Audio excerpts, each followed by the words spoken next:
The coal mining industry has pretty much gone.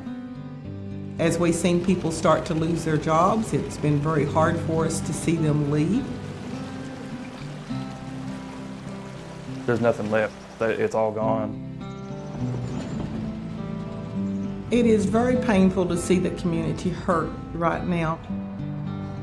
We would like to see something happen that would cause them to come back, and it was suggested to us that perhaps a prison would be something that could be acquired and that it would have a positive impact on our community.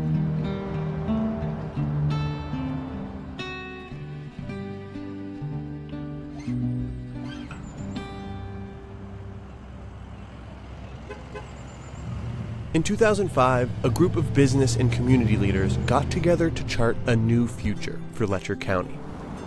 That's when someone suggested building a prison. We approached the Bureau of Prisons and said, how about coming here and looking at our area, see what we have to offer. Because here, the unemployment rate is about double that of the state and the rest of the country. The median household income is about $29,000 a year. And nearly a third of all residents live in poverty. The economy of our community has made a drastic drop. The coal jobs that once buoyed this rural economy have disappeared. 1,300 residents once worked in coal. At last count, that number was down to 61. A prison, some residents thought, could bring work back to this struggling county.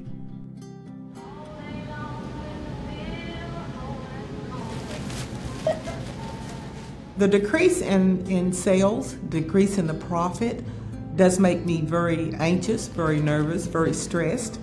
Gwen Christian owns the grocery store here. We've lost about $700,000 in sales. Yeah, on back there. My husband was a coal miner. He continued to work in the coal mines until he was laid off. So he ended up coming to the store, and he is working at the store, and he's doing stock. He at one time had a $100,000 salary, and now he is working for less than half of that. You know, it used to be perfect and great.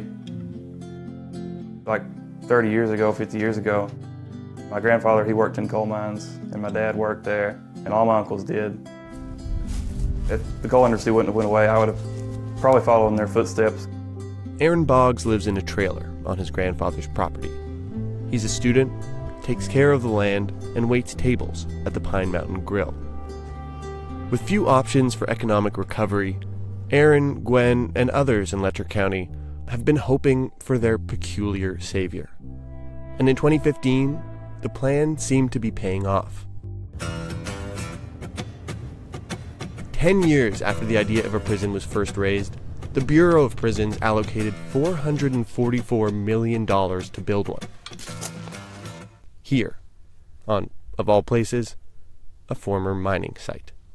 The prison itself would start about here and be in this direction. Letcher County would join hundreds of rural communities that have embraced prisons as economic engines in the past 30 years. America had shifted away from farming, mining, and manufacturing, but it also turned to mass incarceration. The research is mixed as to whether prisons actually benefit local economies, and some residents here staunchly oppose the plan. But Gwen remains hopeful. It's giving us hope for a job. It's giving us hope to be able to stay in this community if we so choose, and just be able to survive. Item number 169016. A prison is basically going to be just like a factory that would be a sign of hope for anyone else in the United States. Gwen has already been certified to contract with the prison, and Aaron is studying criminal justice. He imagines a future as a guard or as a prison psychologist. If the prison's built, I see myself as being able to stay here and not have to worry about anything. It would be job security because there's always going to be prisoners and bad people in the world. In total, the prison promises to bring 300 full-time jobs to Letcher County. But there's a catch. President Trump's latest spending request cut the Letcher County prison and instead proposed expanding an existing lockup in Illinois. This place, that voted overwhelmingly for Trump in the presidential election, now faces yet another setback on its path to economic renewal. We didn't get into this to quit. We didn't get into it to give up. We got into it to follow it to its fruition, and I think we're going to do that.